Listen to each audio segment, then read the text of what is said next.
చేసుకోవాలండి. శ్రీరామచంద్రమూర్తి ఒక వైకుంఠంలో ఉన్నటువంటి విష్ణుమూర్తి, ఆయన అవతార పురుషుడు. ఆయన 88,000 మంది ఋషీశ్వరుని సాధు మహాత్ముని దర్శనం చేసుకున్నాడు. అలాగా ఆ సాధువుల మీద మహాత్ముల మీద స్వామివారు రచించారు గురువు గారు. ఈరోజు కలకత్తా కాళికాదేవి భక్తులైనటువంటి రామకృష్ణ పరమహంస గారు జయంతి. కాళికాదేవి భక్తులే రామకృష్ణ పరమహంస గారు జయంతి. కాళికాదేవితో డైరెక్ట్ మాట్లాడేవారు. ఓ దేవి మొర వినవే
Wow.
జై దుర్గా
దుర్గమ్మాతయ్యకి బ్రహ్మాండ ఓం శక్తి ఓం శాంతి ఓం శాంతి ఓం శాంతి.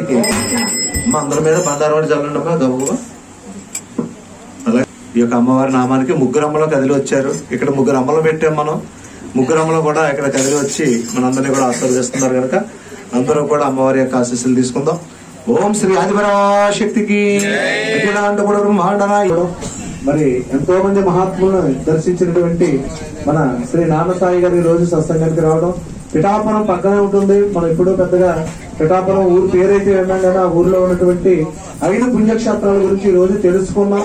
మనం 19వ తారీఖున దర్శనాలకు కూడా వెళ్దామని చెప్పి మీ అందరికీ తెలియజేసుకుంటూ చక్కగా ఎంత అద్భుతమైనటువంటి ఉపన్యాస కార్యక్రమాన్ని మనకు అందించినటువంటి నాన్నగురు సాయి గారికి ప్రత్యేక ధన్యవాదాలు తెలియజేస్తూ, ఆ నామం కూడా నిజంగా తన్మయత్వంగా నేను వదిలేస్తే ఇంకా బాగా తీసుకు అమ్మవారి పాదాలు మడిదీపానికి వెళ్ళిపోయినా ఉన్నారు గురువు గారు అని చెప్పి మరి ఆఫ్ చేయడం జరిగింది.